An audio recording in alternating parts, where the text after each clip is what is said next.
the founder of Diabolism, is a Mo Xuanyu novel. This is an audiobook made by fans for other fans. Disclaimer.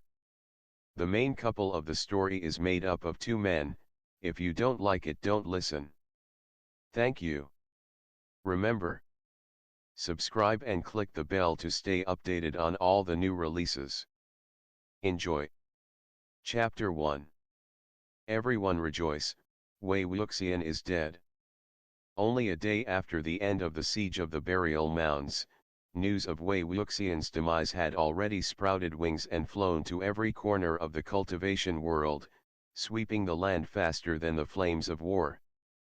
For a period afterwards, everyone, from wandering cultivators to those of the mightiest and most prestigious of sects, discussed how the four great clans commanded thousands into the siege.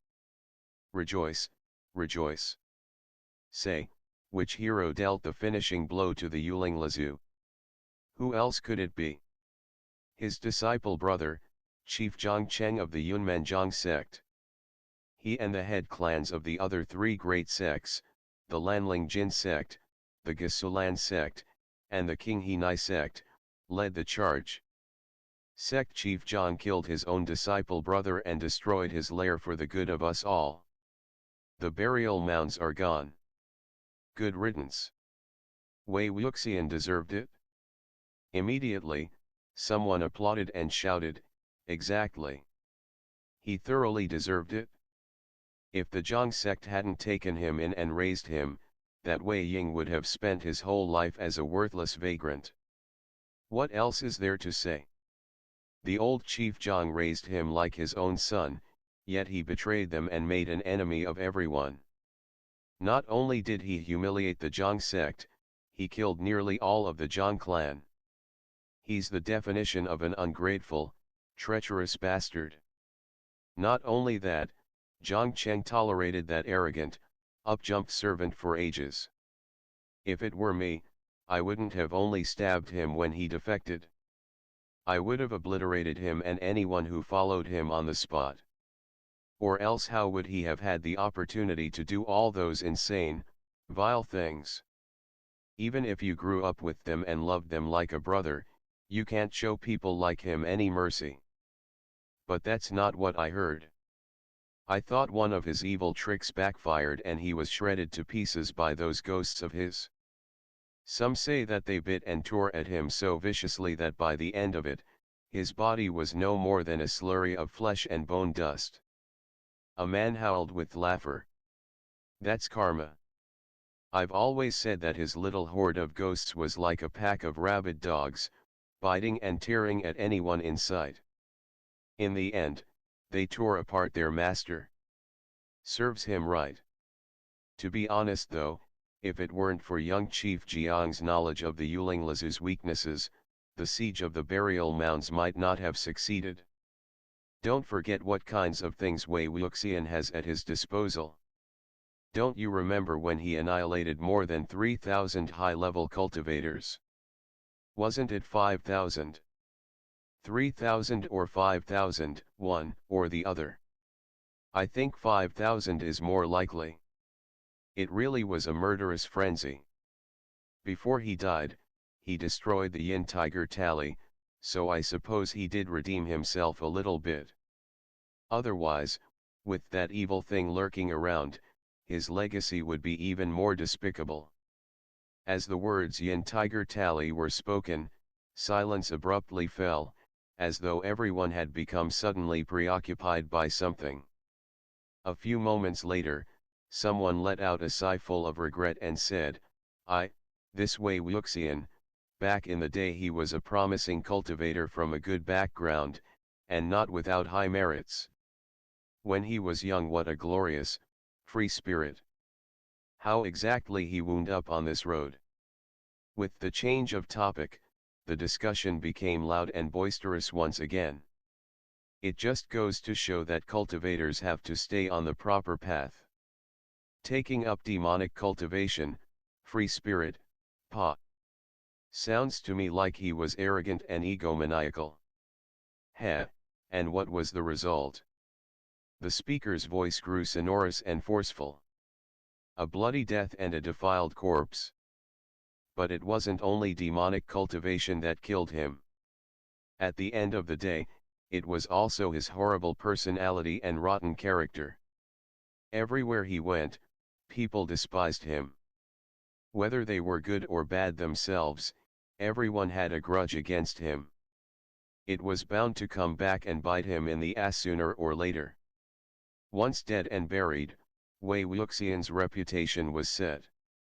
Everyone's opinions were much the same, whatever the differences in the details. Even if someone had the temerity to voice an alternative view, they were immediately met with such fierce opposition that it was rapidly extinguished. But within everyone's hearts, there was one niggling worry they couldn't quite put to bed. Wei Wuxian was supposed to have died at the burial mounds, but since then, not a single person had been able to summon him. His soul had, in a word, vanished. Perhaps it had been shredded and devoured with his body. Or perhaps, it had escaped. If the first was true, everyone would, of course, be happy and gratified. Yet the Yulinglazu could drown the earth and overturn the heavens, move mountains, and drain seas, or at least, so the stories said. It would have been nothing to a man like him to resist a mere summons. If, in the future, he wanted to reclaim his place, if he snatched a new body and was reborn, all the 100 clans, perhaps the whole race of man, would inevitably be met with a more frenzied and hateful vengeance than mortals had yet witnessed. The world would sink into black, bloody terror, and all virtue, righteousness, and justice would be annihilated. Consequently, the big clans set 120 stone beasts atop the burial mounds to guard against Wei Wuxian's possible return. They performed soul-summoning rituals with a nervous regularity, investigated any and all reports of stolen bodies, and searched all the lands and seas for anything strange that might herald the coming nightmare. The first year, all was quiet and peaceful. The second year, all was quiet and peaceful. The third year, all was quiet and peaceful. For 13 years, all was quiet and peaceful. Gradually, people began to think that perhaps Wei Wuxian wasn't quite as great or as powerful as the legends said. Perhaps his soul had been annihilated. Even if he had once been able to topple the clouds and call the rain, there had to come a day when he was the one being toppled. No one could be revered and hated like some dark god for all eternity. Stories were just stories, after all. End of the chapter. Chapter 2. Wei Wuxian had barely opened his eyes before a foot flew at him and slammed into his ribcage. A voice thundered in his ear. "You think you can play dead?" Whoever it was kicked him and kicked him again until he was nearly bleeding. While he was flat on his back, his head lolling on the ground, a hazy thought came to him: they've got some nerve to kick me, the Yulinglazu. Wei Wuxian hadn't heard the voice of a single living soul for who knew how many years, much less a voice so loud and angry it sounded like the wail of a dying hen. Though the room swam and stars danced in front of his eyes, he could vaguely make out the voice's owner, a young man, who went back to assaulting Wei Wuxian's ringing ears with his grating cries. "Why don't you think about whose house you're living in? Whose rice you're eating? Whose money you're shitting away? Who cares if I take some of your things? They're all mine anyway." Around Wei Wuxian echoed the crashes and bangs of people ransacking every corner and hidey hole of wherever he was. Some moments later, his sight slowly began to clear. There was a shadowy gray roof floating above him, and angry brows atop a green-tinged face, from which furious spittle flew. "You wanna report me? You think I'm scared? You think there's a single person in this household who'll have your back?" Two burly men, probably servants, stepped around Wei Wuxian. "Master, we've smashed everything." "Already?" the young man squawked. This lousy room barely had anything in it in the first place, one of them said. The squawking youth was mostly satisfied with this, so he turned and nearly jabbed his finger into Wei Wuxian's nostril. Report me if you have the spine. Who are you playing dead for? As if anyone gives a fuck about your scrap metal and bits of paper. I'll smash it all. Let's see what you can drag out to report me with then. You think you're hot shit because you spent a few years in a cultivation sect? You're more like a mangy cur who's been chased away with its tail between its legs. Fatigue cast a pall over Wei Wuxian's thoughts. He had been dead for so many years. He truly hadn't been faking it. Who was this? Where was he? Since when had he ever done any body snatching? That dying hen had kicked him and wrecked the room, showering Wei Wuxian with his fury, and now he had taken his servants and swaggered outside. He shouted an order as he slammed the door. Keep your eyes pinned on him. Don't let him get out and humiliate us. The pair accepted the command in unison. Wei Wuxian waited for all the noise to die down and then tried to rise, but his body refused to obey him, forcing him back down. His only option was to roll onto his stomach and look around the animal den that this Mo person lived in, all while his head was still spinning and his vision was still a blurry mess. On one side of him, a bronze mirror had been tossed to the ground. Wei Wuxian reached his hand out and dragged it over. A strange and snow-white face appeared in the mirror, cheeks unevenly smeared with red. If he had only stuck out a long crimson tongue, he'd have looked like a still-living hanged ghost. Not quite able to accept his appearance, he flung the mirror away and rubbed his face, accidentally crusting his hands with white powder. Fortunately, it seemed the body he now occupied hadn't been born with this grotesque appearance, and he could blame the products its previous owner piled atop his skin instead. Not only had this fully grown man painted his whole face with rouge, he had done it in this absurdly hideous manner. After recovering from the shock, Wei Wuxian found he had recovered a little strength and could finally sit up. Only then did he notice the crimson circle drawn beneath him. It was a magic circle, hand-drawn, seemingly with blood, still damp and giving off a coppery stench. In the middle, a wild, shaking finger had scrawled a spell. Though Wei Wuxian had unknowingly smudged the runes, the ghastly energy surrounding it was unmistakable. For better or worse, people had treated him as the world's supreme evil for many years now, giving him titles like Grandmaster of Demonic Cultivation. Of course he knew these types of nasty things like the back of his hand. He hadn't stolen someone else's body, someone had sacrificed theirs to him. The bodily sacrifice spell was essentially a kind of curse. The caster slashed their own skin with a deadly weapon, used their own blood to sketch the circle and paint the runes, and then sat in the center, offering their body to an evil spirit. Paying the earth the price of their soul, they summoned a being of irredeemable wickedness, and then begged this spirit to take over their flesh and make their dreams reality, the exact opposite of body snatching. Both were notorious and forbidden, but the former had not been met with the same enthusiastic reception as the latter. After all, rarely did anyone long for anything so much that they were willing to give up everything for it. Thus, people who had done it were few and far between. In the past century, even the stories had died out. According to the ancient records, there had been only 3 or 4 confirmed cases in the past 100,000 years. Each one of these 3 or 4 people's wishes had been the same: revenge. The vicious ghosts they had summoned realized those dreams with cruel and bloody perfection. Wei Wuxian's heart was uneasy. How was he a being of irredeemable wickedness? Sure, his reputation wasn't great, and the circumstances of his death were tragic and miserable. But first of all, he hadn't turned into an evil spirit, and second, he hadn't sought revenge. You could search all of earth and heaven without finding a single more peaceful, better-natured ghost. Promise. But the trouble was, bodily sacrifice followed the wishes of the caster. It didn't matter how uneasy Wei Wuxian was, he had already taken over the proffered body and therefore tacitly consented to the contract.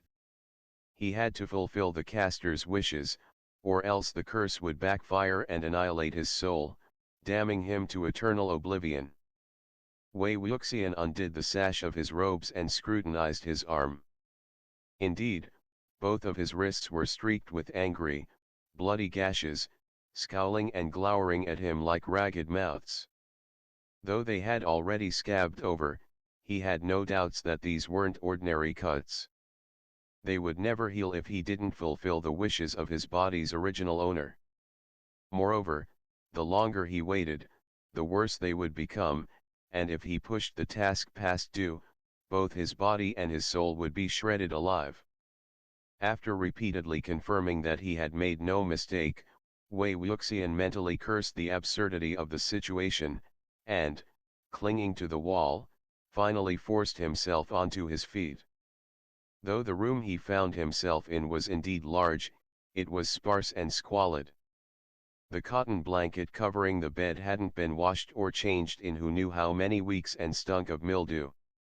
Someone had kicked over the bamboo trash bin lying in the corner, spilling the waste and scrap paper inside all over the dusty floor.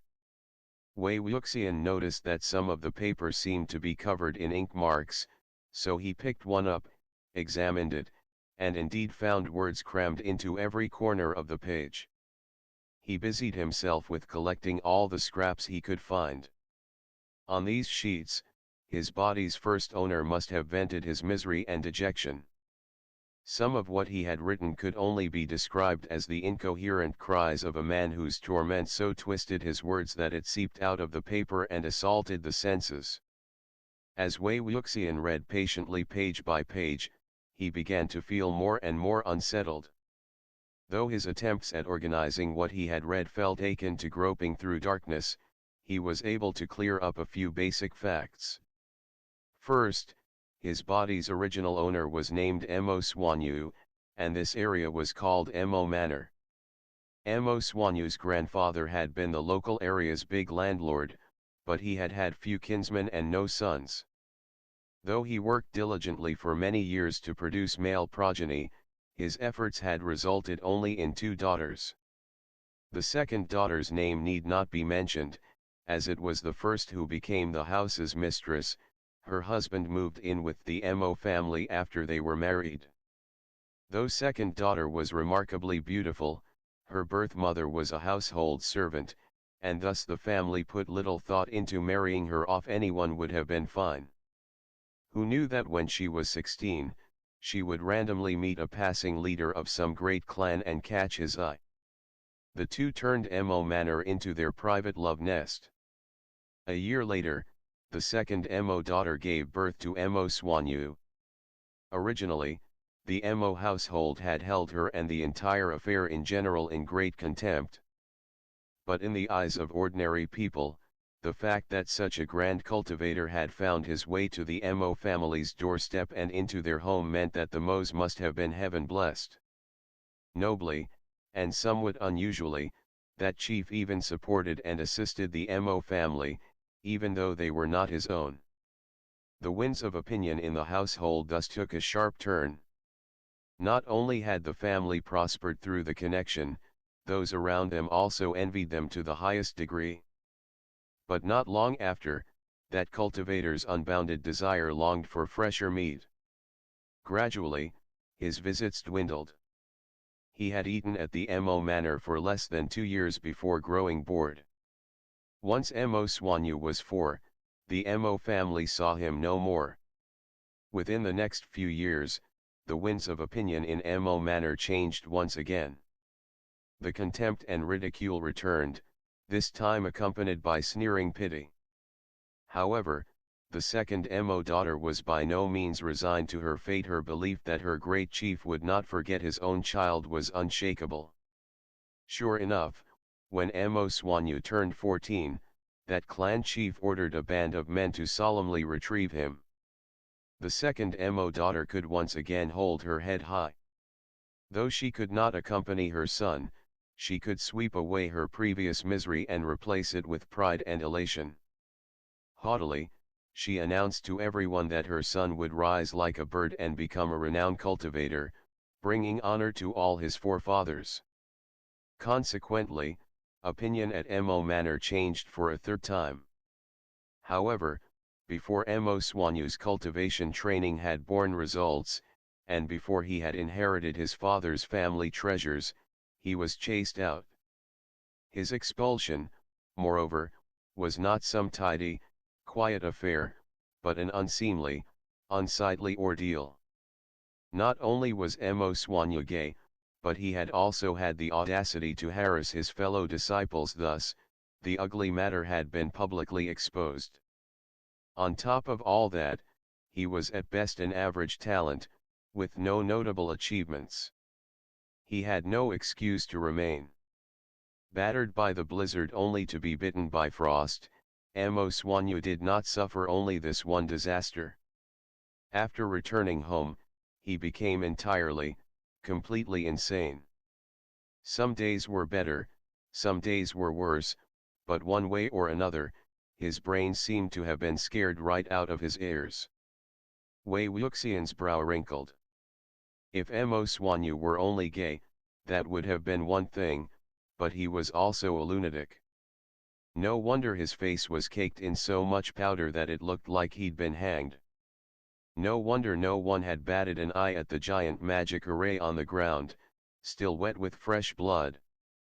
If he had painted the entire room with blood, from the floor, to the walls, to the roof over his head, it wouldn't have startled anyone who happened to see it. Everybody knew there was something wrong with his head. Once Mo Xuanyu had returned home, the sneers, the mockery, the ridicule grew so thick and circulated so widely that they seemed to blanket the earth and cover the skies. But this time, there was no more hope for a change in fortune. The second Mo daughter was unable to bear this kind of blow. She had held so much hatred inside her lungs, and now, there was no hope of letting it go. It suffocated her, and soon, she was dead. By this time, Mo Xuanyu's grandfather was also dead, so the elder Mo daughter now reigned over Mo Manor. This Lady Mo had been unable to bear the sight of her sister since they were young. At her sister's bastard, she could only levy thousands of scornful glares. She had a single son, Mo Xuan, the youth who had sacked the room. When Mo Xuanyu had been whisked away to his father's, the elder Mo daughter thought she could also exploit the family connection. She hoped that the cultivators who had fetched her nephew would also happen to pick up Mo Xuan and turn him into a cultivator too. Of course, she was refused, or rather, ignored. She had wasted her breath. It wasn't as though she were haggling over cabbages buy one son and get one free. It was a mystery where this family had gotten their self-confidence. They all had a bizarre, unshakable belief that Mo Xuan possessed the blood and the talent to earn himself the respect and recognition of these cultivators, had he been the one taken. He could never have ended up like his cousin and failed to make even a decent showing. Mo Xuan was still little when his cousin had been taken away, but, unendingly deluged with utter nonsense, his faith in his own abilities was unwavering. Every day for quite some time, he humiliated Mo Xuanyu, hollering that his cousin had robbed him of his chance. The possessions Mo Xuanyu had brought home, the talismans, the medicines, the little cultivator's tools, he coveted so much that his hands itched, and he treated them as though they were entirely his own. If he wanted to take them, he'd take them. If he wanted to break them, he'd break them. Though Mo Xuanyu suffered frequent bouts of insanity, he still knew that he was being abused. He tried to endure it, but Mo Xuan only got worse. Eventually, his entire room practically cleaned out by his envious cousin, his endurance finally wore out. He went to his aunt and uncle and forced himself to stutter out a complaint. Thus, Mo Xuanyu had shown up at his door today and raised a ruckus. The paper's tiny, densely packed words made Wei Wuxian's eyes hurt, and by then he had no doubts about what kind of shitty, wretched life Mo Xuanyu had lived. No wonder he had no qualms about sacrificing his body to an evil spirit for the sake of revenge. Once Wei Wuxian's eyes stopped aching, his head started aching instead. In principle, as the evil spirit that Mo Xuanyu summoned, he should have been able to hear the exact wishes the miserable man had buried in his heart. But this forbidden technique that Mo Xuanyu had secretly stolen from somewhere might have had incomplete instructions. He might have skipped a step. Wei Wuxian could easily guess that he wanted some sort of revenge on the Mo family, but exactly what kind of revenge? How severe? Did he only want his things back? Did he want them beaten? Or, exterminated? Most likely, he wanted them exterminated. After all, Mo Xuanyu had done his time in the world of cultivation, and thus should have been aware of how Wei Wuxian was most often described: ungrateful, deranged. Was there anyone Mo Xuanyu could have chosen more likely to be called a vicious fiend? If he had the nerve to pick Wei Wuxian, he could not possibly have a dream so tame and mild. Thus, Wei Wuxian had no choice but to sigh. You found the wrong guy. End of the chapter. Chapter 3. Wei Wuxian wanted to wash his face and pay his respects to his body's former owner, but the room had no water, none for drinking, none for washing. Nothing. The single bowl, he guessed, was meant for bodily wastes, and thus could not be used for his purposes. He pushed on the door but found that it had been bolted shut, presumably because the family feared Mo Xuanyu would go outside and cause trouble. There wasn't a single thing about this situation that allowed him to feel the joy of being reborn. He figured he might as well meditate for a while and get used to his body. When he opened his eyes again, a whole day had passed, and sunlight was leaking through the cracks between the door and the walls, and through the slits in the windows. Though he could now stand and walk around, he was still lightheaded, and his eyes were still blurry, hardly better than yesterday. Something was odd. This Mo Xuanyu's cultivation is so weak that his spiritual energy can be ignored, but there's no reason I shouldn't be able to control his body. Why can't I do anything? It wasn't until his stomach let out a loud growl that he realized the problem had nothing to do with Mo Xuanyu's cultivation, and everything to do with the fact that he was extremely hungry and his new body was not used to fasting. He needed to look for food soon, or else he was at risk of becoming the first demonic spirit to take over a new body only to starve to death. Gathering his energy, Wei Wuxian lifted his foot and prepared to bust down the door. But suddenly he heard the sound of approaching footsteps, and then of someone kicking the door and shouting with irritation, "It's time to eat." The door did not open despite the yelling. Lowering his head, Wei Wuxian glanced towards it and found that a smaller door had been built at the bottom of the wooden board. It was through this door his bowl of food passed. "Faster," the servant outside said. "Why are you taking so long? Pass the bowl back when you're done." The little door was too small for even a dog to pass through, let alone a human, though it was adequate for the bowl. Wei Wuxian's rations, it looked too unappetizing to be deemed food, consisted of 2 types of vegetables atop steamed rice. He mixed them around with the chopsticks stuck in the rice, feeling a little sorry for himself. The Yuling Lizu had only just returned to the world of the living, and all he had been met with was a kick to the chest and a raging temper tantrum. Now, he had nothing more than these cold, slimy leftovers for his first meal. Where were the foul winds and blood rains? The slaughter which spared not even the dogs and chickens? The extinctions. If he told someone he was back, who would believe him? At present, he was like a tiger being bullied by a dog on the plain, or a dragon by shrimp in shallow water. If you plucked the feathers of a phoenix, was it even worth as much as a hen?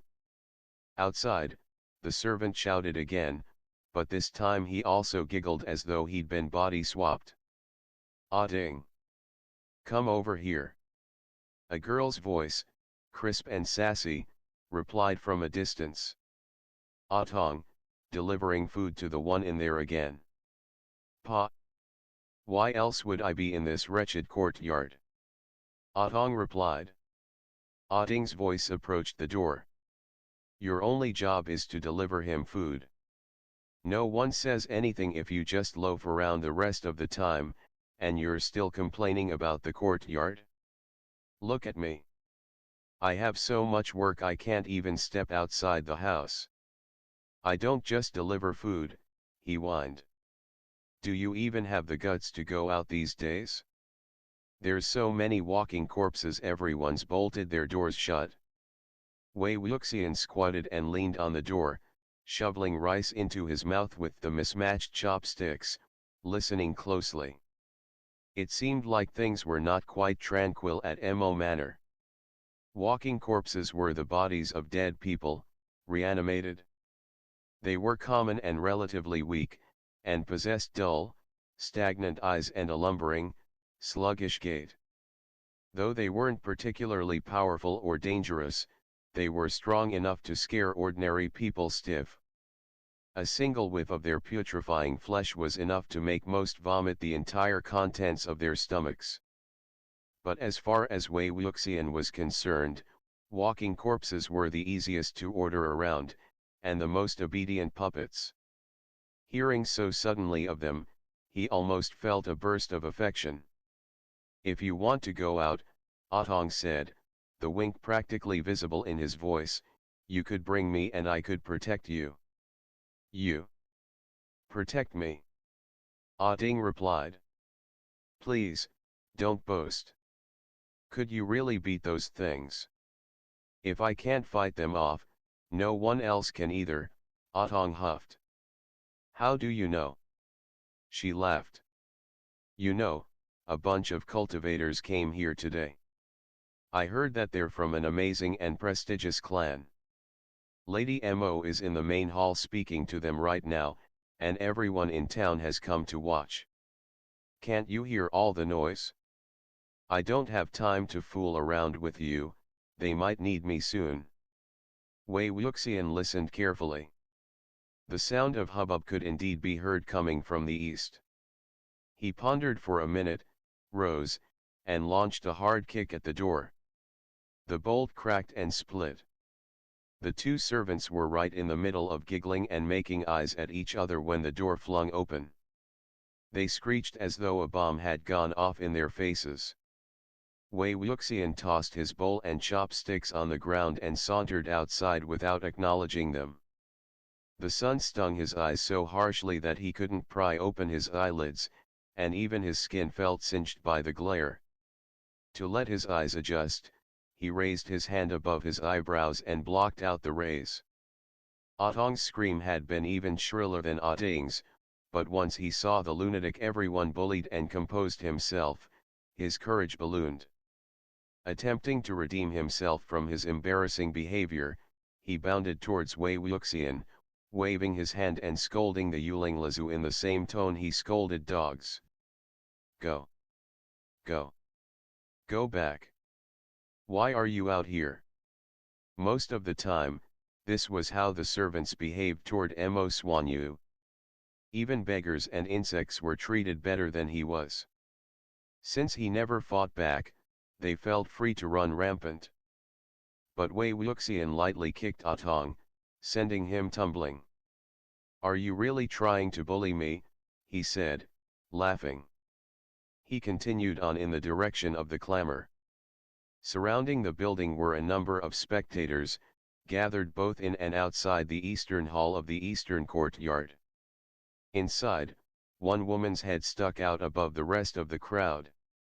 As soon as Wei Wuxian stepped foot into the courtyard, he heard her voice. One of the junior members of our household was also a cultivator, you see. This had to be Lady Mo, trying every means possible to create a connection between a cultivation clan and her family, as usual. In no mind to wait for her to finish, he squeezed through the sea of people and rushed into the hall, waving his hands wildly. I'm coming, I'm coming. Here, here. In the middle of the hall sat a middle-aged woman of good complexion, wearing very fine clothing. Lady Mo beneath her sat her husband, who had married into her family and thus had lower status than his wife. Across from the couple sat several youths clad in white, bearing swords. All noise abruptly died as the disheveled, clown-faced maniac burst through the crowd. As though completely oblivious to the atmosphere, Wei Wuxian hollered, "Who was calling for me just now? I'm the junior cultivator." The powder caked on his face cracked as he smiled, cascading to the ground in streams of white and red. One of the white-clad youths made a choking noise and looked dangerously close to bursting into laughter. The youth beside him, seemingly the leader of group, shot him a disapproving glance. He quickly sobered. Wei Wuxian's gaze swept through the crowd to the source of the noise. Originally, he had thought that the amazing and prestigious clan was merely the exaggeration of a naive servant, but to his shock, he was quite mistaken. Who knew that the junior cultivators who had shown up at the Mo family's doors really were from a prominent clan? They wore robes that were light and graceful like the breeze and beautiful like the morning frost, and their sleeves and sashes seemed to float and glide with their every movement. Their bearing was refined and upright, and their countenance pleasing to the eye. A single glance was enough to know they were from the Gusulan sect. Indeed, they were even juniors of Clan Lan itself. They bore around their foreheads their clan's characteristic white ribbons, as white as a finger and embroidered with cirrus clouds. The Gusulan sect's motto was righteousness, the forehead ribbons signified self-rule, and cirrus clouds were its house emblem. The sect's guest cultivators or others from outside the clan could not wear them. Just looking at members of Clan Lan made Wei Wuxian's teeth ache. In his past life, he had often called the Lan clan uniforms morning clothes. He could never mistake them. Lady Mo had not seen her nephew for a long time and took a very long time to recover from the shock of seeing him now. Once she recognized who the man wearing the thick, gaudy, hideous makeup was, rage flared within her. But in the present circumstances, she couldn't lash out. Suppressing the bile in her throat, she said to her husband, "Who let him out? Put him back." Her husband smiled obsequiously and rose. With a face cast in shadow, he stepped toward Wei Wuxian and prepared to haul him out, only for the clown-faced maniac to suddenly throw himself onto the floor. Clinging firmly to the ground with all four limbs, Wei Wuxian defied husband Mo's attempts to drag him outside. Even when several servants were called over to help, he still refused to budge. The family would have long started to beat him, if it weren't for the presence of guests. Lady Mo's expression grew more sour and angry every passing moment, while husband Mo's face was covered in a sticky layer of sweat. "You stupid lunatic," he roared. "If you don't leave this instant, I will deal with you, and it will be ugly." While everyone knew that the Mo family had a young master who had been driven mad, Mo Xuanyu had been hidden away in his dark room for many years now, too frightened to stick his head out for fear of encountering another living soul. To see him in public, both looking and acting like some kind of ghost or demon, whispers immediately began to swirl around both the hall and the courtyard. This was the show everyone wanted to see. "If you want me to go, that's fine," Wei Wuxian said before pointing at Mo Xuanyu. "But tell him to give back the things he stole first." Mo Xuanyu would never in a million years have suspected that this lunatic could have so much nerve. It was only yesterday he had taught his cousin a lesson, yet today that sad sack still had the guts to show his face here? "Stop talking nonsense," he said, his complexion turning red, then white, then red again. "Since when have I stolen anything? Why would I need to steal from you?" "That's right," Wei Wuxian said. "You didn't steal from me, you robbed me." This time, Lady Mo realized what was occurring. Mo Xuanyu had come prepared. He wasn't insane, his mind was clear as could be, and he was here for one purpose, to humiliate them. Unable to hold it in any longer, she burst into stunned fury. "You intentionally came here to cause trouble, didn't you?" "He stole my things," Wei Wuxian replied. "I'm here to ask for them back. That still counts as causing trouble."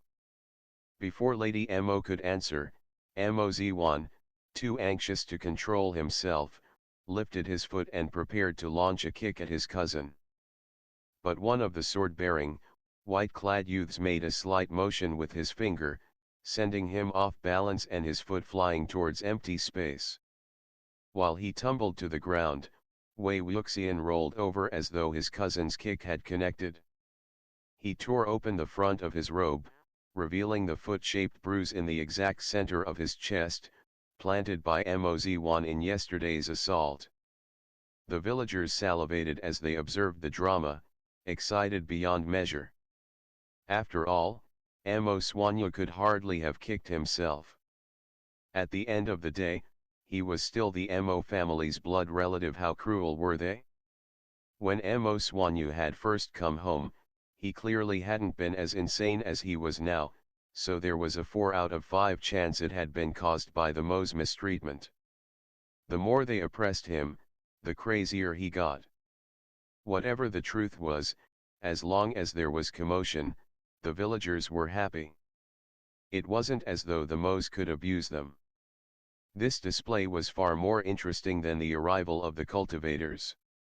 With so many pairs of eyes fixed upon her, unable to hit Mo Xuanyu or throw him out, Lady Mo could only march around the hall, holding her resentment and anger within her throat as though holding her breath. Lightly, she said, "What theft? What robbery?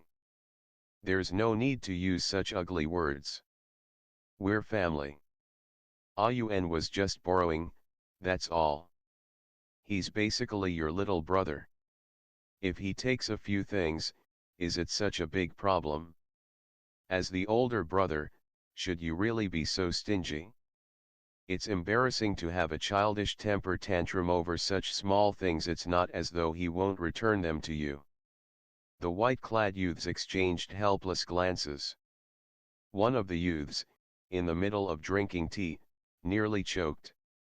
The juniors who had grown up in the Gasulan sect had spent their lives in the mountains, exposed to only the snow, the moon, the flowers, and the wind. They had probably never seen this kind of farce, or heard this type of wisdom.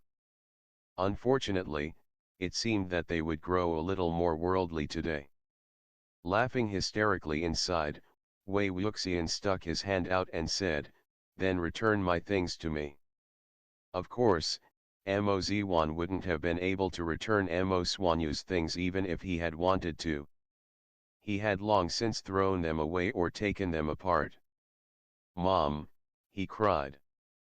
His face was now a shade somewhere between gray and green, and his expression clearly said, "You're just letting this person humiliate me." Lady Mo glowered at her son, beseeching him not to make an even bigger scene. But no one anticipated what Wei Wuxian said next. "To be completely honest, not only shouldn't he have stolen my things, he really shouldn't have stolen them in the middle of the night. Everyone knows that I like men. Even I know it looks suspicious for him to sneak into my room so late, but he doesn't even know to be embarrassed." The shock left Lady Mo gasping for breath. "How dare you say those things, especially in front of the villagers," she shrieked, "don't you feel ashamed? Ayun is your cousin. When it came to wild, outrageous behavior, Wei Wuxian was the best of the best. In his previous life, because he couldn't let people chatter on about how he hadn't been brought up properly, there were certain limits on how far he could take his mischief. But today, he was supposed to be a lunatic anyway who cared about pride and reputation. The more outrageous he acted, the better. Whatever he wanted to do, he'd do it. Straightening himself and speaking as though embodying the voice of justice, he declared, "He knows he's my cousin, but he still doesn't try to avoid suspicion. Exactly who's the one who should be ashamed? If he doesn't care about his reputation, fine, but don't soil my innocence. I still want to find a good man someday." Mo Xuanyu howled. He picked up a chair and swung it violently. To avoid the explosion of temper, Wei Wuxian rolled away, scrambled up, and hid. The chair struck the floor, splintering and sending chunks of wood ricocheting skywards. The rows and rows of spectators inside and outside the Eastern Hall, who had been delighting in the disastrous spectacle of the Mo family's utter humiliation, scattered like birds when the smashing started, afraid of falling victim to misaimed strikes and flying debris. Wei Wuxian scrambled towards the Lan juniors, who watched the scene in a daze. He ducked behind them and noisily said, "You saw it, right? Right? Not only does he steal, he beats people. What a cruel, heartless person." Mo Xuanyu chased after Wei Wuxian for another swing, but was blocked by the Lan group's leader. "Young master, please, let's resolve this using words." Observing that the youth was attempting to protect the lunatic and afraid of the consequences of angering his clan, Lady Mo plastered on a fake smile. "This is my younger sister's son. He has some problems, up here. Everyone in this household knows that he's insane. If he says some odd things, you shouldn't take him seriously. Cultivators, please don't." Before she could finish, Wei Wuxian popped his head out from behind the youth's back. "Who says not to take my words seriously? If anyone dares to steal my things from now on, just try me. Steal from me and I'll chop your arm off." Though Mo Xuanyu was now held down by his father, as soon as he heard those words, his rage flared again and he was in danger of breaking free. Like a fish leaping out of the water, Wei Wuxian jumped out, then swam away through the exit. The youth, now blocking the door, decided that changing the topic was perhaps the best course of action. He put on a solemn face. So tonight we will borrow your western courtyard. As I said previously, please remember to close your doors and windows tightly, and not to come outside after dusk, especially near the courtyard. You must obey our instructions for everyone's safety." Lady Mo was shaking with apoplexy, but as she couldn't push the youth out of the way and chase after her nephew, she could only say, "Fine, fine. Sorry to trouble you with this matter." "Mom," Mo Xuanyu said in disbelief. "That lunatic slandered and humiliated me in front of everyone. And you're just letting him go. You said that he was nothing more than a..." Lady Mo inhaled sharply. "Shut up. If you have something to say you can hold it for later." Mo Xuanyu had never been forced to live through this kind of ordeal, or face this kind of disgrace. He especially had never been so harshly reprimanded by his mother. Heart burning with hatred and rage, he roared, "That lunatic is dead tonight." After Wei Wuxian had finished being insane and exited the hall, he took a stroll around the surrounding village, leaving an innumerable quantity of stunned passers-by in his wake. Finding the situation immensely funny, he began to appreciate the delights of lunacy. He even started to approve of his hanged ghost makeup and was somewhat reluctant to part with it. "There's no water," so I can't wash it off anyway, he thought to himself. He fixed his hair and glanced at his wrists, but his injuries showed no signs of improvement, or even change. In other words, embarrassing the Mo's elite, petty revenge was nowhere near enough.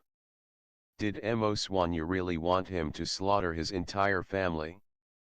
To be honest, it wasn't as though it was difficult. Wei Wuxian pondered this question while walking back to the house.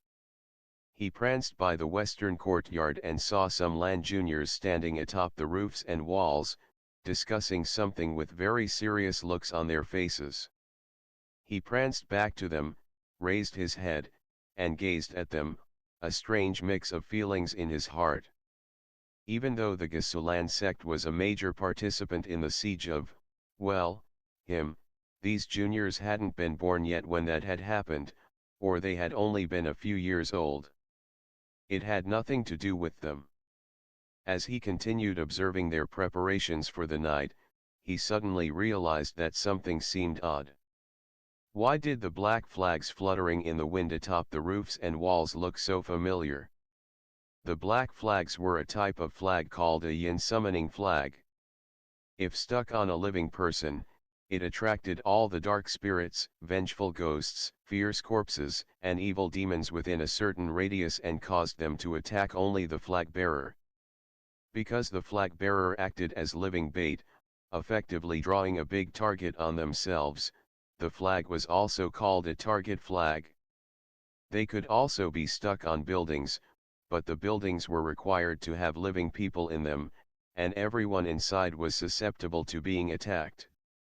Wherever the flag was stuck, yin energy would begin swirling around the area, as though it had been engulfed in a slow, black whirlwind. Thus, the flag was also known as a black wind flag. The reason the youths would not allow others to come near as they were setting up their flag array must have been because they wanted to draw in and capture all the walking corpses in one fell swoop. As for why the flags looked familiar, how couldn't they? The inventor of the yin summoning flag was none other than the Yuling Lazu himself. It seemed that though all the cultivation clans had furiously called for his head, they had no qualms about using the things he'd invented. One of the juniors standing atop nearby eaves spotted Wei Wuxian. "You should go back, this isn't somewhere you should be," he said. Though he was trying to get rid of Wei Wuxian, the youth had good intentions, and spoke in a tone entirely unlike the tone the servants had taken earlier. But Wei Wuxian, who had other plans, hopped up and plucked one of the flags, catching the youth off guard. That junior jumped off the wall and darted after him, still slightly in shock. "Don't mess around. These things shouldn't be played with." Wei Wuxian, face smeared with powder, hair flying everywhere, hands and feet dancing with glee, looked, of course, completely insane. As he ran, he shouted, "No! No take backsies! I want one! It's mine!" In 2 steps the junior caught up and pulled on Wei Wuxian's arm. "Are you going to give it back? If you don't, I'll hit you." Wei Wuxian hugged the flag so tightly no one could have pried it from his cold, dead hands. Alarmed by what was passing, the leader of the Lan juniors, originally busy with overseeing the construction of the flag formation, floated down from the eaves. He approached them. "Jing I, it's all right, please just get it back from him nicely. There's no need to quarrel. It's not like I actually hit him, Sizui," Lan Jing I said. "Just look at him. He ruined our flag formation." Making good use of the 2 Lan's brief lapse of attention, Wei Wuxian had already finished inspecting the yin summoning flag in his hands. The marks were drawn correctly, and no words were missing from the spell. In short, there was nothing wrong with it, and it would function correctly when used. However, the one who had drawn it was still inexperienced, so the flag could only attract evil spirits and walking corpses from no more than 2.5 kilometers away. But it was good enough. With a smile hinting at his lips, Lan Wangji said, "Young Master Mo, it's almost dark. We'll need to start catching walking corpses soon. It'll be dangerous tonight, so it would be better if you return to your room." Wei Wuxian gave this youth a once-over. His demeanor was gentle, refined, and graceful, and the corners of his mouth were lightly upturned, as though they constantly held a slight grin. The flag formation he had overseen was impeccable, and his upbringing was not so bad either. In short, he was a highly commendable young man, and in his heart, Wei Wuxian approved of him, though it amazed him that even in a frightening place filled with uptight fuddy-duddies like the Gasulan sect, there was someone who could bring up such a splendid young man. Lan Wangji spoke again.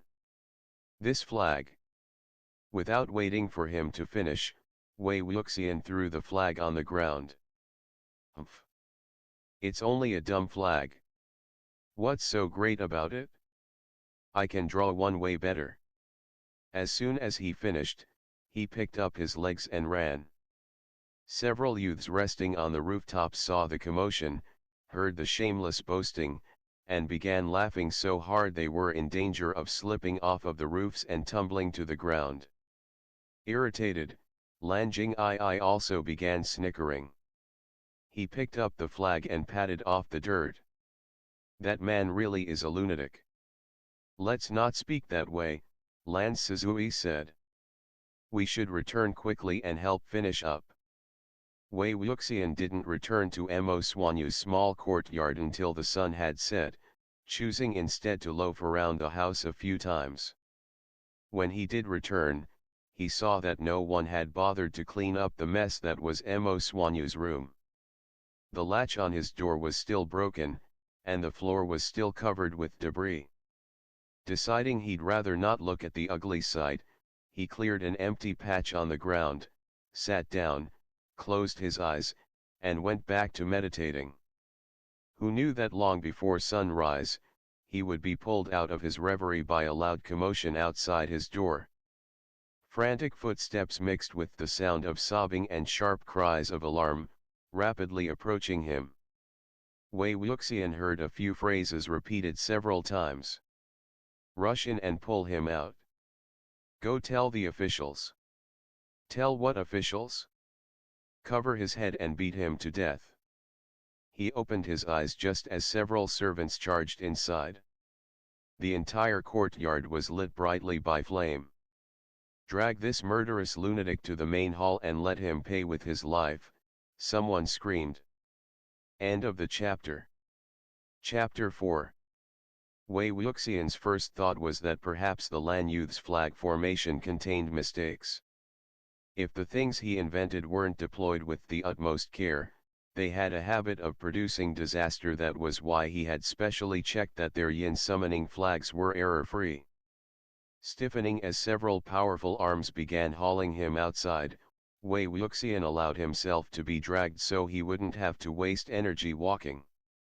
When the mob finally arrived at the Eastern Hall, it was quiet, a marked contrast to daytime, despite the fact that there were hardly fewer people now than there had been then.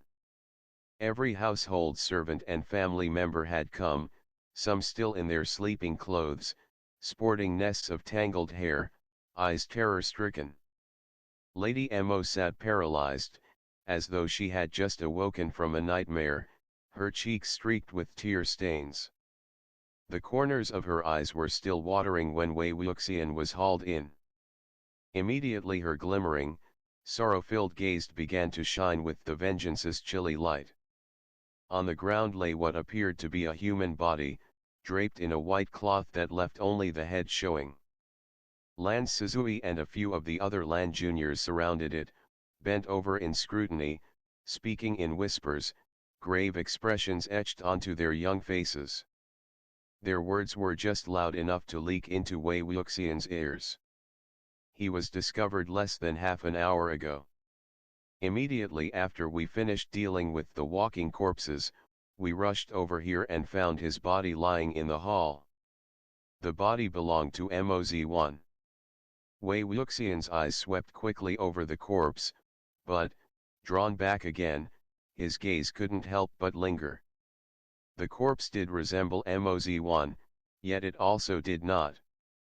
The shape of his face, his eyes, nose, and lips, clearly belonged to the young man, but his cheeks had been hollowed out, his eyes and eye sockets protruded grotesquely from the plane of his face, and his skin was parched and wrinkled.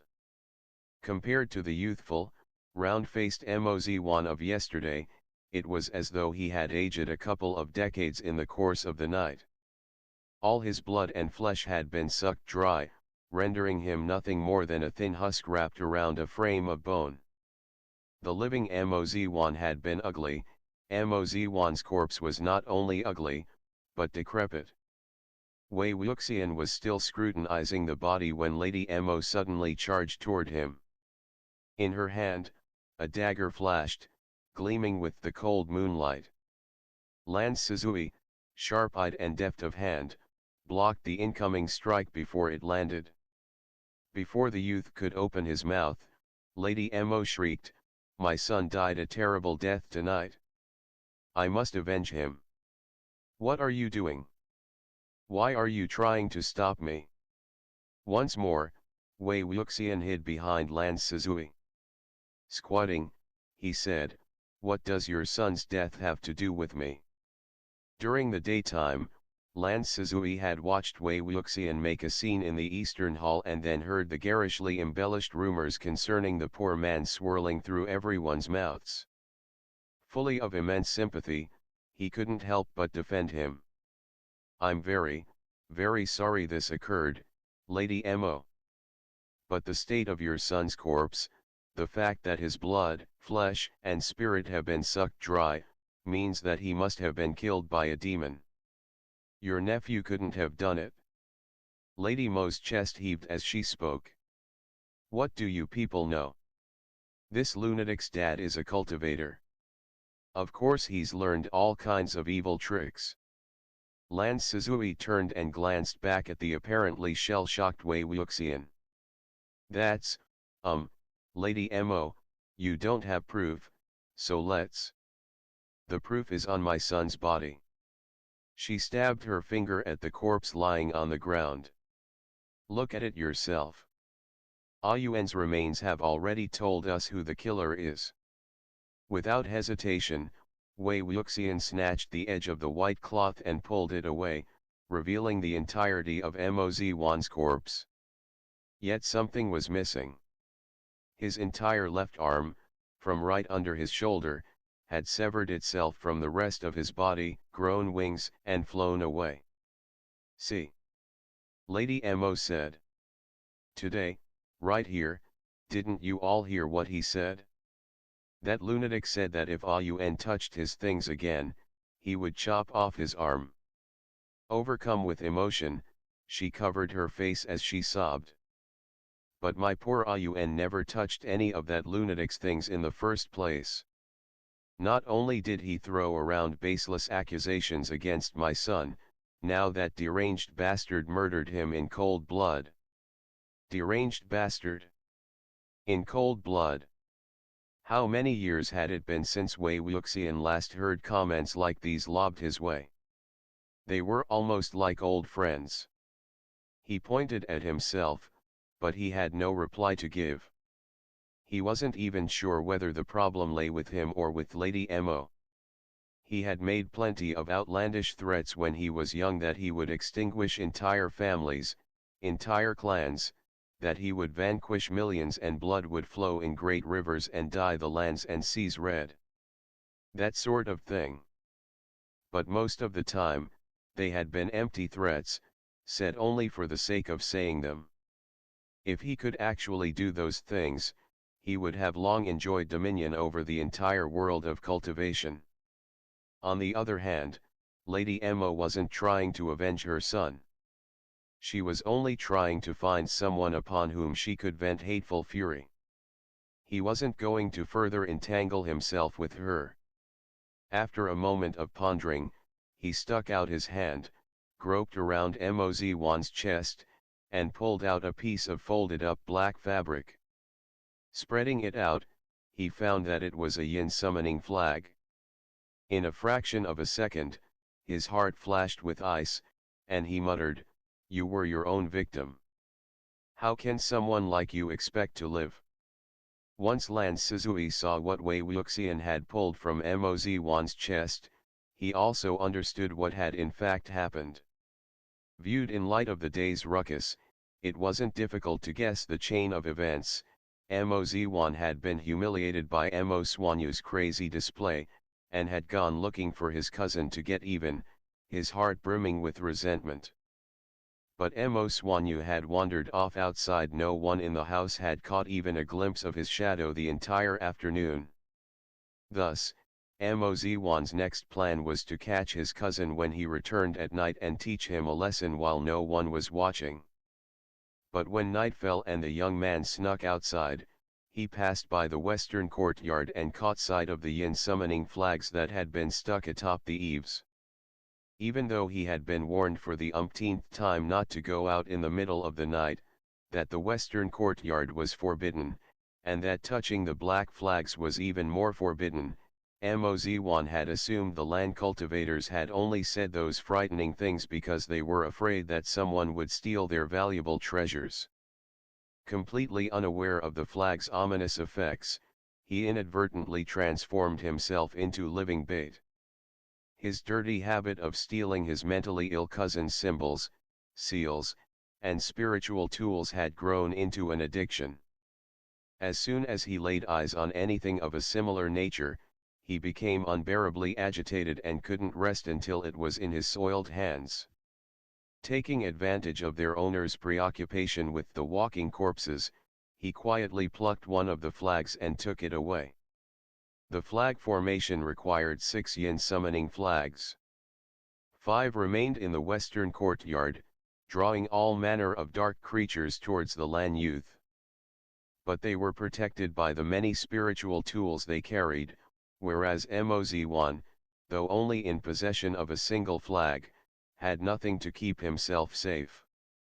Like most other predators, evil spirits went for the softest, easiest flesh, so naturally they were drawn to the defenseless youth.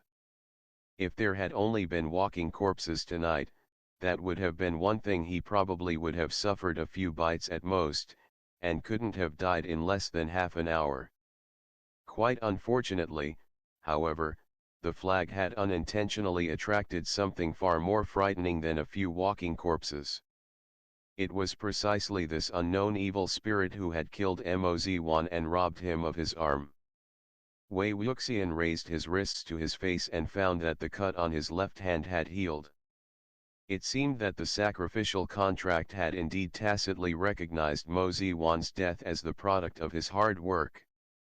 After all, he had invented and popularized the use of the summoning flags. Even if it had been a bit roundabout and accidental, he could be perfectly well said to have killed Mo Xuanyu's cousin. Though Lady Mo knew somewhere deep in her heart that her son had a few little problems, she absolutely refused to acknowledge that he had played any role in his own death. At once stricken by anxiety and shame, she grabbed a teacup and charged Wei Wuxian, hurling it at his face. If you hadn't made a scene and slandered him in front of so many, would he have gone outside at midnight? Your deranged attack caused all of this to happen. Wei Wuxian had long expected her to strike at him and easily dodged and hid.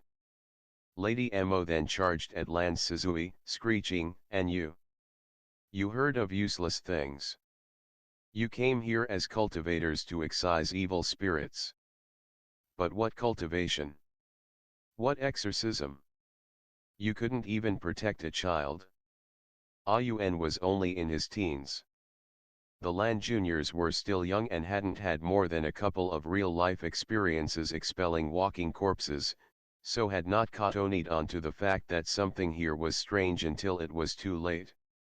They had no idea that there would be an evil spirit so vicious and fierce. At first, they had been guilt-stricken, believing they had made some kind of oversight. Subject to such savage abuse from a woman so ignorant she couldn't tell black from white and blue from red, they began to develop a sickly complexion. Since they had been born into a highly distinguished clan, they had never encountered anyone who dared treat them so terribly. Yet neither could they defend themselves.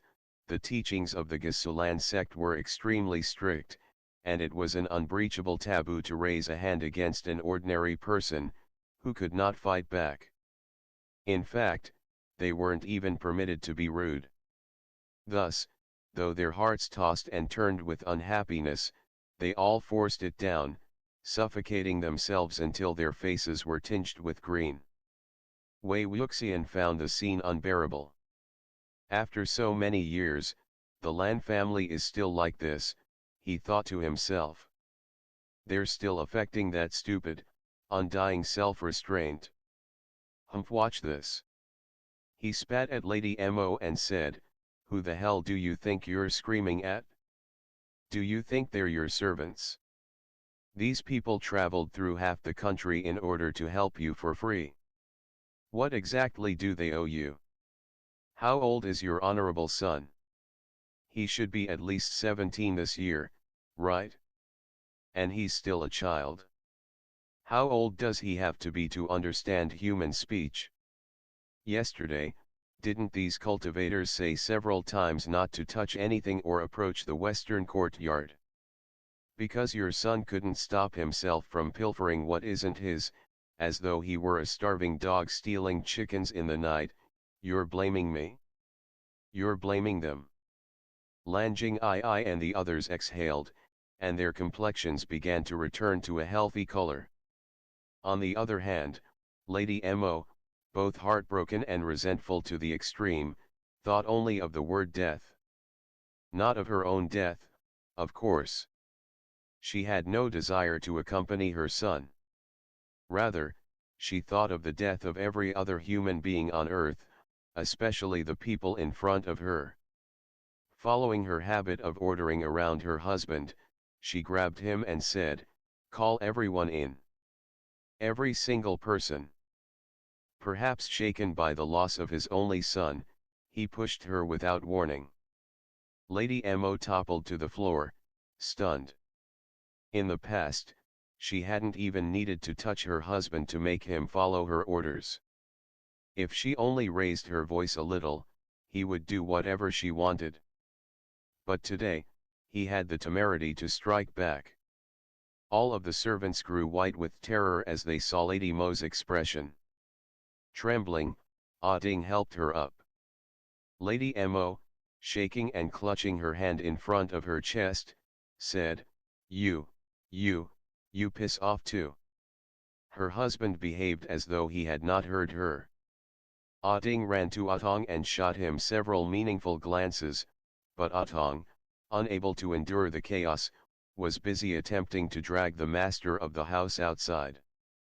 Once the household had finally quieted down, Wei Wuxian prepared to inspect the body again, but before he was able to catch more than a glimpse, another blood-curdling shriek pierced the air, slashing its way from the courtyard through the doors of the eastern hall. Everyone inside surged towards the exit. All they found were two bodies on the ground, twitching and spasming. One was Atong, who sat paralyzed but still alive. The other had fallen and looked as though all of his blood and flesh had been sucked clean off of his bones. His skin was wrinkled and withered, and though his left arm had already disappeared, no blood trickled from where it was once attached. The state of his corpse was exactly like that of Mo Xuanyu's. Lady Mo had just shaken off Auding's supportive arm when she saw the fallen body. Her eyes grew wide and numb.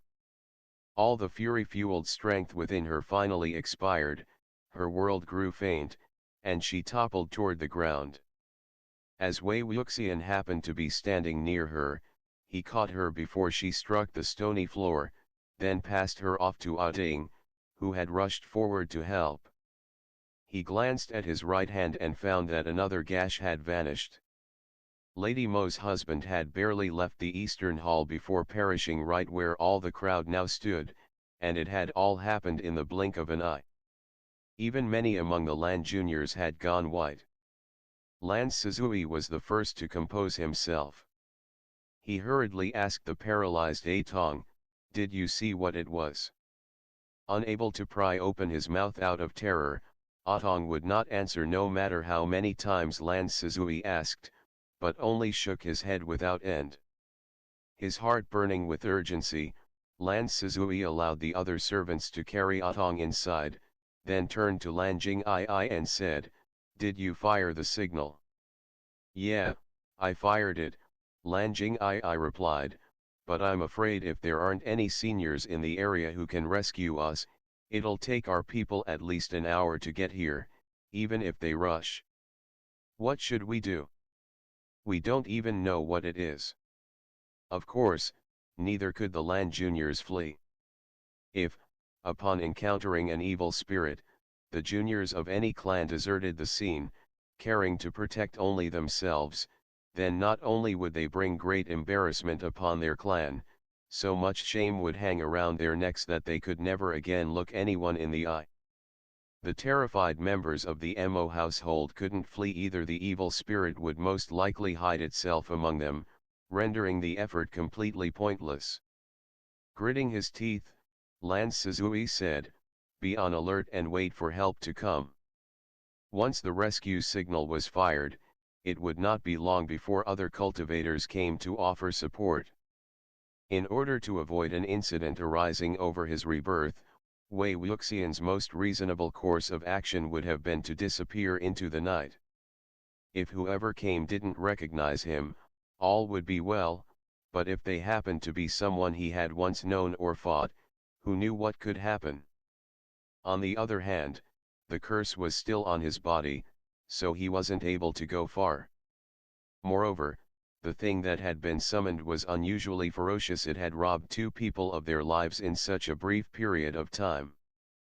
If Wei Wuxian departed so carelessly, by the time help came, Mo Manor might already have enough corpses to line an entire street, among them a few of the Gasulan sex children by blood, each missing a left arm.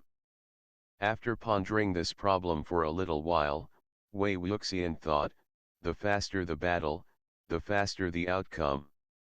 Time to act. End of the chapter. Chapter 5.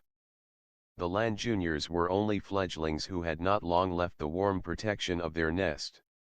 Each was pale with anxiety, yet each solemnly stepped into their positions as erstwhile protectors of House Mo, plastering the hall inside and out with seals. As Atong was carried inside, Lan Suzui wrapped his left hand around the servant's pulse and pushed Lady Mo along with his right, occupied on both sides with bringing his charges out of harm's way. Right in the middle of this sad plight, Atong suddenly rose. Ah Ding gasped. "Atong, you're awake." But before a smile had time to peek onto her face, Atong lifted his left hand and seized his own neck. Upon witnessing this, Lan Suzui struck several of the servants' acupuncture points 3 times. Though the Lan clan appeared to be refined and gentle, Wei Wuxian knew that their arm strength was far from it. Struck like that, anyone would immediately be paralyzed. But it seemed that Atong hadn't gotten the message. His left hand squeezed tighter and tighter, and his expression grew more and more agonized and ferocious. Lan Jingii attempted to pry the hand off, but it was like trying to pry off iron, the fingers wouldn't move a whisker. Not a moment later, a crack sounded, the hand finally released its hold, and Atong's head lolled crookedly from his shoulders. His neck was already broken. He had strangled himself to death in front of everyone. "Ghost!" Ah Ding wailed. "There's an invisible ghost here." It made Atong choke himself to death. Her voice was small, shrill, and tragic. Hearing it, the others' hair stood on end and surprisingly, many began to believe her. Wei Wuxian's thoughts, however, were exactly the opposite. This was no vicious ghost. He had seen the seals the Lan youths had chosen, they were all spirit-repelling. They had pasted the paper talismans all over the eastern hall, to the point where not even wind could penetrate the barrier they had created. If a ghost had entered, the talismans would have automatically burst into green flame. But at that moment, the eastern hall saw no movement and heard no sound. The situation had nothing to do with how quickly or slowly these children reacted, and everything to do with the nature of the savage thing that had been summoned. Cultivators had a very strict classification system for vicious ghosts. If a ghost killed one person a month for 3 consecutive months, it could already be classified as a vicious ghost. Wei Wuxian had been the one who had come up with these standards, but cultivators most likely still used them. He was the top expert on these types of things, and as he saw it, a ghost which killed once a week already counted as one that killed very frequently. But this thing had killed 3 people in one night already, and the time between the killings was brief. Even a famous cultivator would have had a difficult time devising a method of dealing with it quickly, let alone this group of freshly minted juniors. Wei Wuxian had only just finished this thought when the firelight flickered and a gust of black wind suddenly assaulted them. Each and every one of the lanterns and candles in the courtyard and the eastern hall were simultaneously extinguished. The instant darkness descended, a series of screams filled the air, one after the other. Everyone, man, woman, or child, began to push and shove one another, flailing, falling, and fleeing. Lan Wangji shouted, "Stand where you are. No running around. We'll catch you if you run." These commands were not spoken merely to frighten. Stirring chaos in the darkness and seizing fish from the muddied black waters was in evil spirits' nature. The louder the cries and the commotion, the easier it was to unknowingly invite calamity upon one's person. At times like these, those who lost their companions or their heads put themselves in great peril. How could people whose souls had been frightened right out of their bodies have both heard and listened to Lan Wangji's words? More than a little while later, the noise in the eastern hall finally died down to the point where all that could be heard were the sound of soft breaths and muffled sobs. By then, only a few remained. In the midst of the darkness, firelight suddenly shined. Lan Wangji had lit a fire talisman. The fire talisman's flames could not be extinguished by evil winds. Clutching the strip of paper, he relit the candles, and the other youths set about comforting and reassuring the others. Under the light of the flickering fires, Wei Wuxian's eyes accidentally grazed his wrist, another cut had healed. Suddenly, he realized the number of cuts was wrong. Originally, his left and right wrists had been engraved with 2 cuts each. Mo Xuanyu's death had healed one, Mo Xuanyu's father's, another, the servant Atong's, yet another. Counted this way, 3 cuts should have healed, leaving only the final, deepest one, the cut dedicated to Mo Xuanyu's most profound hatred. But presently, Wei Wuxian's wrists were blank. Not a single cut remained. Lady Mo could not possibly be absent from among Mo Xuanyu's targets, Wei Wuxian thought. The longest, deepest wound could only have been left for her. Yet that wound had somehow disappeared. Could Mo Xuanyu have suddenly decided to let go of his lust for revenge? Impossible. He had already paid the price for summoning Wei Wuxian and cast away his soul. The wound would only heal if Lady Mo were dead. His gaze slowly shifted to the recently awoken Lady Mo, around whom a small crowd was clustered. Her whole complexion was ghastly white, like paper. Like a corpse. Wei Wuxian could sense that something had already possessed Lady Mo's body. If it wasn't a spirit, then what else could it be? Suddenly, Ding cried, his hand, Atong's left hand. Lan Sizui moved the seal of flame over Atong's body. His left hand had indeed disappeared. His left hand. White, snow-bright lightning flashed before Wei Wuxian's eyes. The evil spirit and the vanishing left arms connected themselves in the blinding light. Suddenly, he started to laugh. Irritated, Lan Jing'ai said, "Idiot, how could you laugh at a time like this?" But thinking over it, Lan Jing'ai remembered that Mo Xuanyu had been an idiot long before this, so what was the point of quarreling with him again?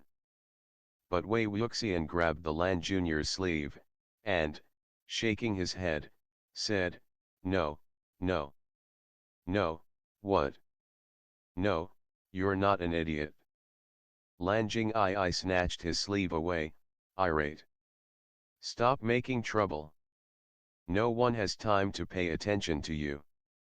Wei Wuxian pointed at husband Mo and Atong's bodies. "That isn't them." Lan Sizui stopped the increasingly angry Lan Jing'ai and said, "What do you mean by that isn't them?" Now wearing a serious expression, Wei Wuxian said, "This isn't Mo Xuan's father, and that isn't Atong." The more serious his expression grew, the more insane his powder-smeared face looked. But set in the midst of faint firelight, Wei Wuxian's words sent shivers through all who were present, and everyone's blood ran cold. "Why?" Terrified, Lan Sizui's question was almost involuntary, as though continued investigation could keep the horror at bay. Wei Wuxian smugly said, "The hands. None of them are left-handed. When they beat me, they always used their right hands, so this is something I know very well." Unable to restrain himself any longer, Lan Jing'ai spat at the ground and said, "Why do you sound so pleased with yourself? Why is that something to be proud of?" Lan Sizui found himself spooked in a thin layer of cold sweat as he reflected on the facts. Atong had strangled himself with his left hand. Lady Mo's husband had pushed over his wife also with his left hand. But during the day, when Mo Xuanyu was raising a ruckus in the eastern hall, when the two had been busy alternately chasing after him or chasing him away, they had both used their right hands. Surely they couldn't have suddenly become left-handed right before their deaths? Though Lan Sizui didn't know why, it was clear enough that if one wanted to discover what the malicious spirit was, one had to start with the fact that it used the left hand to perform its malicious deeds. Once he had thought this through, he looked at Wei Wuxian with surprise in his eyes. He couldn't help saying, "The fact that he suddenly said those words just now, really, it doesn't seem like a coincidence." Wei Wuxian smiled shamelessly. He knew his hint had been too overt, but he had no choice. Fortunately, Lan Sizui didn't scrutinize him further. The youth thought, regardless, if this Master Mo is willing to call our attention to these clues, he's unlikely to be harboring bad intentions. His gaze left Wei Wuxian, grazed past Atong, who had just fainted from crying, and landed on Lady Mo's body. His examination started at her face and swept downward until it reached her hands. Her arms hung down normally, mostly covered by her sleeves, revealing only the tips of her fingers. The fingers on her right hand were thin, delicate, and white as snow, exactly as one might expect of a woman who lived a life of leisure and luxury. The hand of a woman who never worked. However, the fingers of her left hand were longer than the fingers of her right by a segment and thicker by a ring. They were curled and full of strength. How could this be a woman's hand, which meant it belonged to a man? Lan Sizui shouted, "Subdue her." Once a few youths had her immobilized in a twisted hold, he thought my apologies, and, paper seal in hand, prepared to slap it on her.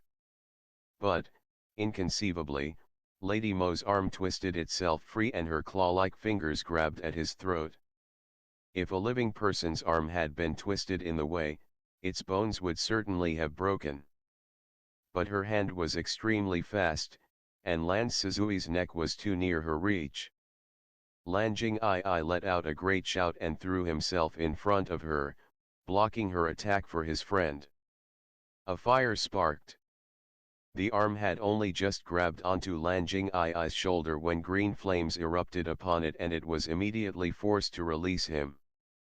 Having avoided death by a hair's breadth, Lan Suzui was about to thank his friend for risking his life to save him when he saw that half of Lan Jing'ai's clan uniform had been burned to ashes. The latter, disoriented and bewildered to the extreme, was busy simultaneously attempting to remove the unburned half of his outer robe while looking over his shoulder and shouting at Wei Wuxian. "Why the hell did you kick me, you lunatic? Were you trying to kill me?" he said, flustered and angry. Wei Wuxian covered his head with his hands and scurried away like a frightened rat. "I wasn't the one who kicked you." The person who had kicked Lan Jing'ai was, in fact, Wei Wuxian. The lining of the outer layer of the Lan clan's uniform was embroidered with a massive array of spells, cramped into every corner. The thread used was the same color as the lining itself, essentially forming an unseen layer of protection. But against something so powerful, it could only be used once before becoming useless. Since it had been an emergency, Wei Wuxian had no option but to kick Lan Jing'ai so that his body would protect Lan Suzui's neck. Lan Jing'ai hadn't yet finished shouting when Lady Mo slumped to the ground, the flesh and blood of her face so completely sapped that only a thin layer of skin pasted over a human skull remained. The arm, which was not hers, freed itself from her left shoulder and effortlessly flexed its 5 fingers, as though exercising its bones and muscles, each pulse of the arteries and veins perfectly clear. This thing was the evil creature the Yin summoning flag had summoned. Dismemberment was, after all, a textbook case of a horrible death. It was more dignified than the way Wei Wuxian had died, but only slightly. However, one key difference between being dismembered and being shredded into a fine powder of flesh and bone was that the dismembered limbs and trunk became suffused with the resentment of the dead.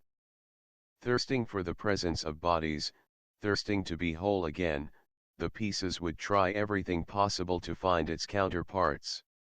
If the body succeeded in reassembling itself, it might become satisfied and fall into a peaceful slumber, or it might grow more ferocious and cause even more trouble. If the body did not succeed in rebuilding itself, it could only chase after the next best thing. What was the next best thing? Making do with the bodies of the living. This was exactly what the left hand had done. It devoured the hand of a living human, put itself in the missing appendage's place, and, after sucking its victim dry of energy, flesh and blood, removed itself from the spent body to look for its next host. Its search was relentless and would end only when the rest of its true body was found. Once this arm attached itself, the person to whom it had attached would soon meet a violent death. However, prior to the arm's exhaustion of the food supply the body provided, it could still walk around normally despite being under the arm's control. After being attracted to the Mo's house, the arm's first host had been Mo Xuanyu. The second host had been Mo Xuanyu's father. When Lady Mo had told her husband to piss off, he had uncharacteristically pushed her. Originally, Wei Wuxian had believed that this was due to the pain of losing his son and weariness of his wife's unreasonable behavior, but now, thinking it over, Lady Mo's husband hadn't at all behaved like a father who had just lost his son. That hadn't been the stupor of a shattered heart. It had been the stillness of death, the dead's deep and crushing silence. The third host had been Atong. The fourth host was, of course, Lady Mo, taking advantage of the blackness that had fallen when the lights were suddenly extinguished and the resulting chaos. The ghost hand transferred itself onto her body. Moreover, right after Lady Mo had died her horrible death, the last gash on Wei Wuxian's wrist had vanished. The Lan youths, upon seeing that their seals did nothing and their clothes did something, all undid their outer robes and threw them at the hand, blanketing it with layers upon layers of white cloth. A few moments later, this thick, heavy cocoon was set ablaze, roaring with strange green flames that soared skywards. Though it would work for a while, it wouldn't be too long before the uniforms were completely devoured by the fire, and the hand erupted again from the cinders. While no one was watching, Wei Wuxian made a beeline for the western courtyard. The walking corpses that the youths had captured earlier, numbering at least 10, stood in the middle of the courtyard, looking dull and lifeless. On the ground, a spell had been drawn, sealing them inside. Wei Wuxian kicked his foot against the central character, disrupting the pattern, destroying the spell, and clapped twice. The corpses began to quiver and their eyes suddenly rolled into the back of their heads, as though they had been startled awake by a sudden crash of thunder. Wei Wuxian said, "Wake up. Time to work." He didn't need complicated spells or summoning incantations to turn corpses into puppets. Ordinary, blunt commands worked just fine. The walking corpses standing in the front shuddered and struggled to push forward a few steps. As soon as they neared Wei Wuxian, however, their legs softened and buckled beneath them, sending them crashing face first into the ground, like living people who had been frightened to half to death. Unsure whether to laugh or to cry, Wei Wuxian clapped twice again, but much more lightly. This horde of walking corpses had probably been born in Mo Manor and died in Mo Manor, never seeing much of the outside world. They instinctually obeyed the summoner's orders, but upon seeing that the one ordering them around was a Mo, they became terrified beyond measure and toppled over, too afraid to get back up. The fiercer the evil being, the easier it was for Wei Wuxian to control. These walking corpses had never received any of his training and were thus unable to withstand his direct manipulation. But he didn't have any materials on hand and had no way of concocting anything to relax them, not even from random bits and pieces lying around.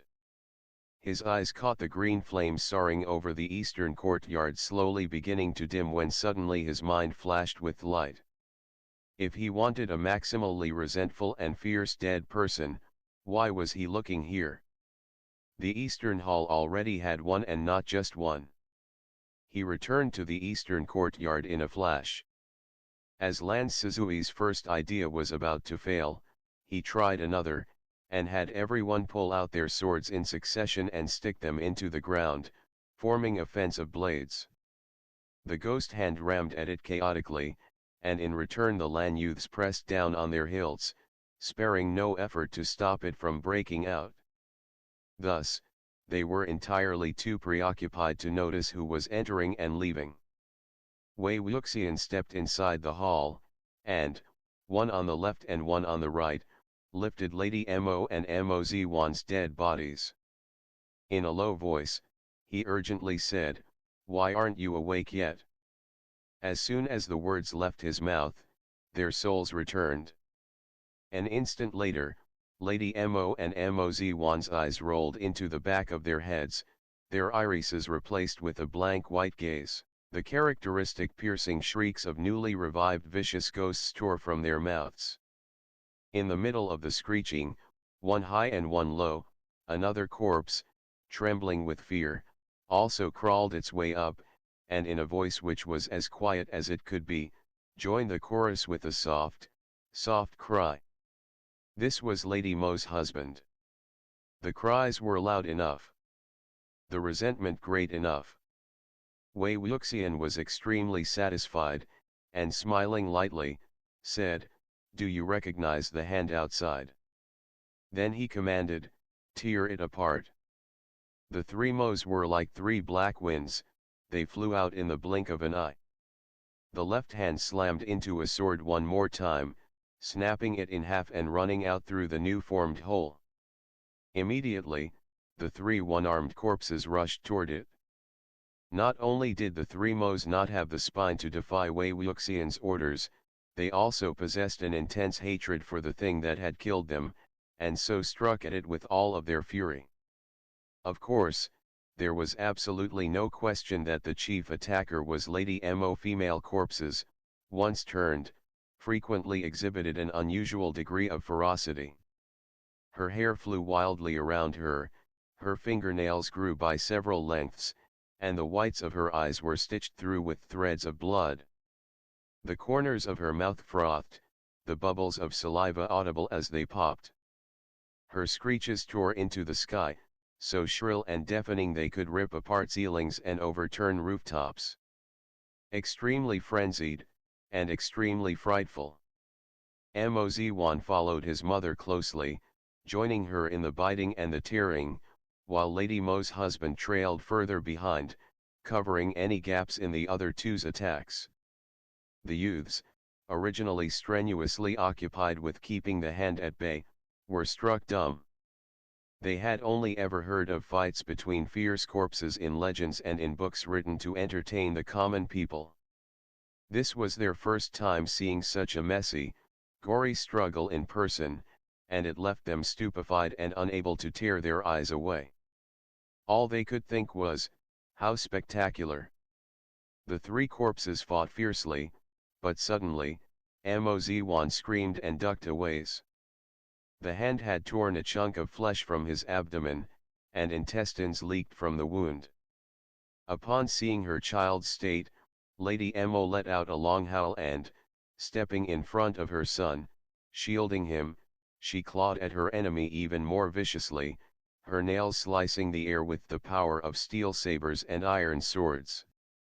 But Wei Wuxian could see the faint signs that she was losing. Even when working together, three freshly murdered corpses were unable to neutralize a single arm. Wei Wuxian concentrated his attention on the fight, rolled the tip of his tongue slightly, and held a sharp whistle between his lips, torn over whether to blow it.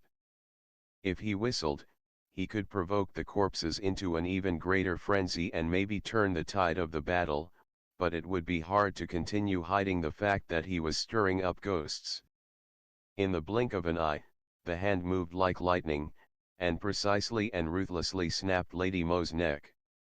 The three Mo's retreated one by one before Wei Wuxian's eyes. Just as he was about to blow the whistle pressed beneath his tongue, the sound of humming strings sailed down from the highest heavens. The two notes were plucked with effortless grace, ethereal, clear, bearing the chill winds which swept through pine forests on deep, autumnal nights. The dark creatures battling in the courtyard turned rigid upon hearing the sound. In an instant, the faces of the Wuxian youths turned luminous, as though they had all been reborn. Lan Wangji raised his hand and rubbed his blood-stained face. Suddenly lifting his head, he joyfully said, "Hangang Jun." Right upon hearing the high heaven-sheen tones, Wei Wuxian turned around and left. Another string hummed, this time pitched a little higher, cleaving the air and piercing the clouds, the note a little more somber and desolate. The three fierce corpses shrunk back and covered an ear with their right hand. But the Wuxian sect's shatter note could not be blocked by mere hands. They had only retreated a few steps when quiet cracks and rumbles resounded within their skulls. As the left arm had just experienced a pitched battle, when it heard the string sound once more, it suddenly sagged and wilted upon the ground. Though the fingers still extended and contracted, the arm was still and silent. After a short period of quiet, the mob of youths couldn't stop themselves from breaking out into loud cheers, filled with the wild delight of surviving disaster. Having endured the frights of this soul-shaking night and finally received their clan's rescue, they could hardly care if they were punished for breaching etiquette by causing an uproar and dishonoring our clan's ways. Waving frantically in the direction of the moon, Lan Wangji suddenly noticed someone was missing. He tugged at Lan Wangji and said, "Where is he?" Lan Wangji, who cared only about celebrating, replied, "Who? Who are you talking about? Young Master Mo, Lan Wangji said. Huh? Why are you looking for that lunatic? Lan Wangji said. Who knows, maybe he was scared I'd hit him and ran off. Lan Wangji knew his friend was thoughtless and didn't carefully consider anything, regardless of situation.